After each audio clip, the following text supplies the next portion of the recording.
When you have funny thoughts in class, it can be tempting to share them right away, but talking during class can be distracting for you and your classmates. To help minimize side conversations, try sitting up close to the board or next to a quiet student who is less likely to start a conversation.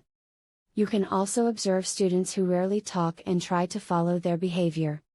Before speaking, ask yourself if what you want to say is related to the class discussion.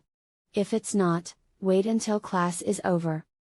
Raise your hand and think about what you want to say before speaking out of turn. Taking notes can also help you stay focused. Avoid using your phone or passing notes, as they can be distracting. Politely inform talkative classmates that you can't talk until class is finished, and ask your friends to give you a cue to stop talking.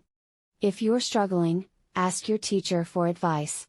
Remember, it's okay to make mistakes as long as you keep trying.